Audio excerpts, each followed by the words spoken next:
pagka yung mga napapansin niyo ho mga kababayan, kapagka yung mga DDS, pag tinanong mo, DDS ka, no? Itatanggi, "Oh, hindi ako DDS, ah." Si Malutikia, halatang-halatang DDS, pero ikinakahiya maging DDS. Dapat kapagka kayo sumuporta, 100% ipagmamalaki ninyo. Kagaya namin, kami ay sumusuporta kay Presidente Marcos. 'Di ba, ma'am, pambansang nanay survivor? Etong mga 'to, wala. Kinakahiya kung sino yung sinusuportahan nila. Ay pangit yung ganyan, mga boss. Ano po, kung ganyan lang ikinakahiya nyo at hindi na kayo proud doon sa sinusuportahan nyo, eh siguro panahon na para lumipat ng sinusuportahan. 'Di ba?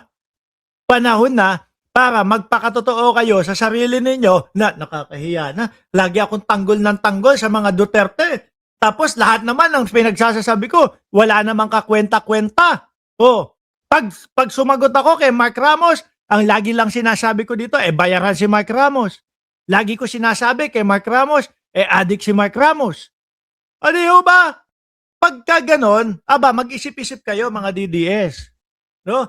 Totoo ba na may ipinaglalaban ako? At totoo ba na may alam ako doon sa mga ipinaglalaban ko? O wala lang, panatiko lang ako na supporter kasi sinusuporta. Wala, kasi Duterte. Bakit mo sinusuportahan si Duterte? Alam nyo karamihan sa inyo mga DDS, pag tinanong namin, bakit mo sinusuportahan si Duterte? Madaming mga nagawa. Ano yung mga nagawa? Yung mga ganun. Yung belt na. Sasabihin ng iba. Yung mga belt ni Duterte. Belt. Ilan daw yon? 120? Yung proyekto ng belt. Ilan daw natapos? Sekator? 14? No? Dalawa, bumagsak. Dalawa. Yung isa, pinatanggal pa yung Mount Kamuning. Ni Duterte. Tapos yung isang tulay, bumagsak pa. Biglang iba na. Biglang sabi, naku, si Marcos nagpagawa niyan. Kundi baka naman kayo mga siraulo. Di ba? Mga DDS, pansinin niyo yung sarili niyo, ha? No, pansinin niyo yung sarili niyo.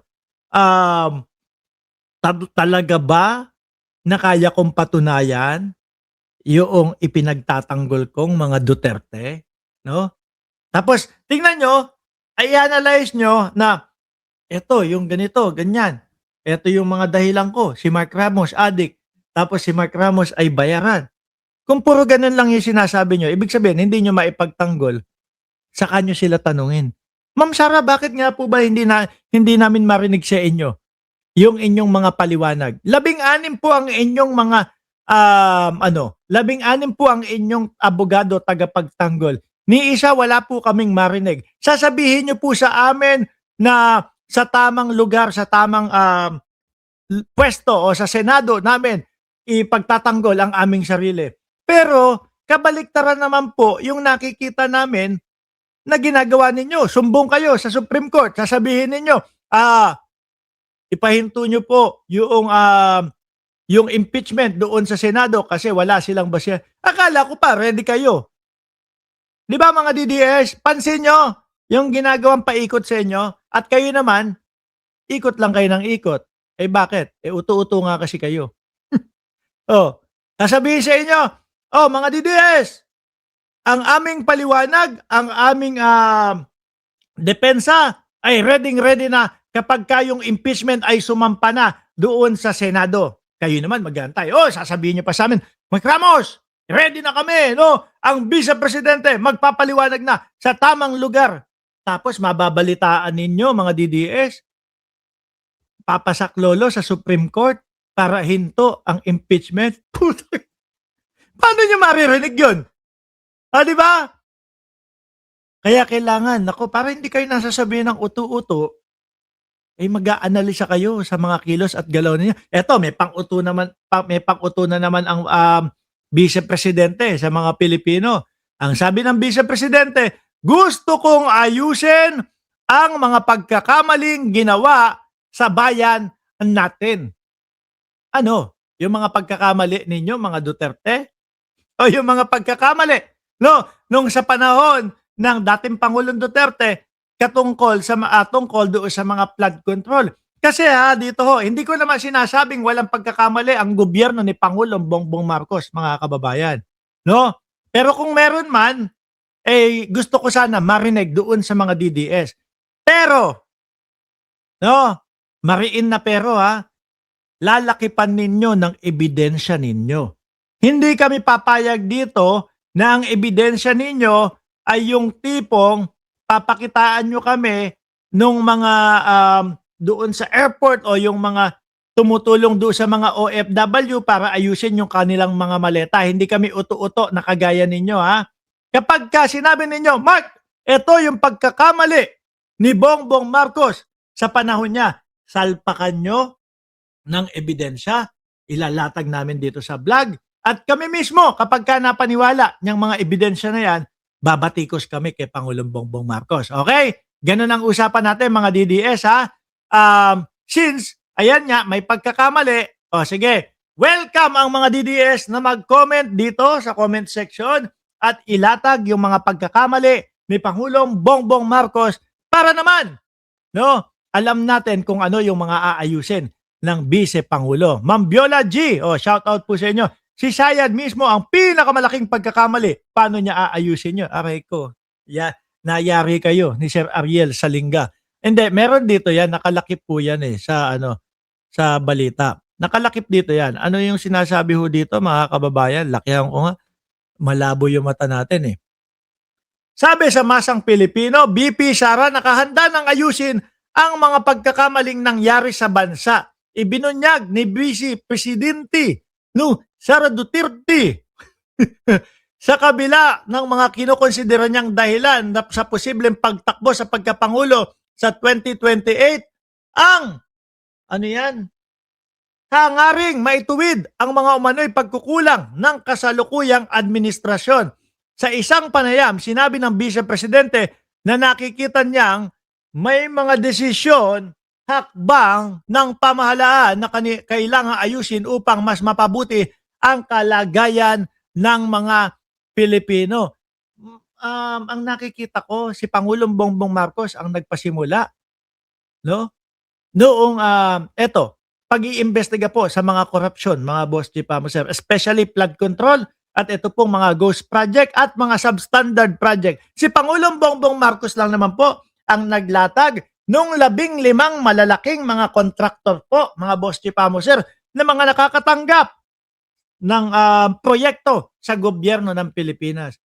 At doon na nga po, nagsimula hanggang sa nagsanga-sanga na nga mga boss, hanggang sa umabot sa punto na pati po yung mga senador congressman ay napapangalanan na po na mga kumikickback. At nakita ko sa pamumuno sa gobyerno ni Pangulong Bongbong Marcos, nakakulong na po si Jinggoy Estrada, nakakulong na din etong si Bong Revilla, mga kababayan. Pero in fairness, Bong Revilla, Jinggoy Estrada, sumama ng maayos. Hinarap nila. Hindi ho kagaya ni Tobats, mga bossing. Atakbo abilis. Atakbo abilis. Atakbo abilis. Adapa sa hagdanan. Tuloy! Sa isang panayam, sinabi ng Vice Presidente nakikita niya ang mga desisyon at takbang ng pamahalaan na kailangan ayusin upang mas mapabuti ang kalagayan ng mga Pilipino. Kasabay nito, inamin ni Duterte na may panghihinayang siya sa naging papel niya noong 2022 election. Kung hindi ako tumakbo noon, baka hindi rin nila sinuportahan si Bongbong Marcos. Ay, hindi. Kung hindi tumakbo ang Vice Presidente, tatakbo pa naman din Mas kilala naming una ang mga Marcos. Kasi ang mga Duterte, sa totoo lang sa Kalakhang, Maynila, sa Luzon, baka pati sa Visayas, baka pati Mindanao nga 2016 lang po natin sila nakilala, mga kababayan. Pinaandaran po tayo nung bandang matatapos ang taon ng 2015, pinaandaran po tayo, mga boss G. Pamuser, nung tipo bang sa Davao ang ganda-ganda. Sa Davao walang baha. Sa Davao walang sala-salabat na mga kuryente. Sa Davao walang adik. Ang putik na yan. Ngayon makikita natin yung mga balita sa Davao, pati po yung mga basura inilalagay sa harap ng DENR. Yung mga kuryente po, wala naman pong pinagkaiba doon sa mga miswa na nakikita natin sa Luzon. Taas pa nga ng baha dyan 51 billion pa ang pondo ni Pulong Duterte. Biruin niyo ho yun, mga kababayan. Doon tayo pinaandaran, no? Nakilala ho natin nakilala ko ang mga Duterte sa bago matapos po ang 2015, no?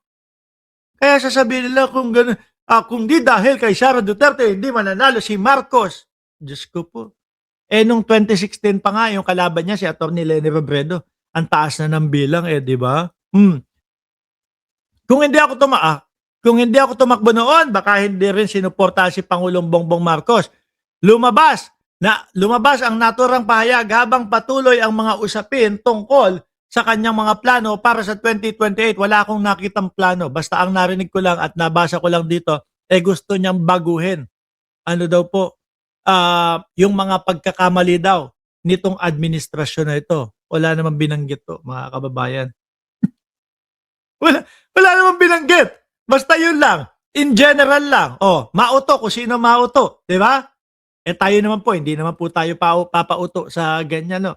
Ngayon, sige, 2026, 2025, simula 2022 hanggang 2026, pangkasalukuyan, no, mga bossing.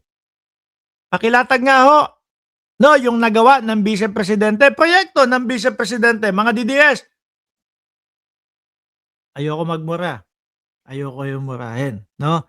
Pero please, pakilatag yung nalalaman ninyo na proyekto ng Vice Presidente from 2022 to 2026. Kung ilalatag nyo yung pagtatanim, wag na po kasi alam na namin, no, nagtatanim ang Vice Presidente. Yung mga ibang bagay na hindi namin alam. Sabi ni Sir Sunny Reyes, face it, nabudol Pilipino, tignan mo ang resulta. Correct. Sabi ni Ma'am Neng Gigi, pag nagkamali nga, pagkakamali nga ng tatay niya, hindi maitama, galing-galingan si Sara. Sabi ni Bad Boy, nabudol kayo sa pagboto sa Dutae. Hindi, kami naman, alam na namin talaga iyon. Di ba? Alam na namin, nadala kami doon sa mga sasabihan, ang Davao pagkaganda-ganda. Okay na, alam na ho namin iyon, mga kababayan. Pero, ulitin ko, mga DDS, no? Nandiyan ang comment section. Ni isang vlog ko, wala akong ino-off na comment section. Lagi pong nakalatag ang comment section dyan. Binabasa ko yan. Bigyan nyo kami ng proyekto ng Vice Presidente. Ano po? From 2022 to 2026. Ayan. Kung ang sasabihin nyo ay yung pagtatanim, wag na, okay na. Alam na namin yan, yung pagtatanim.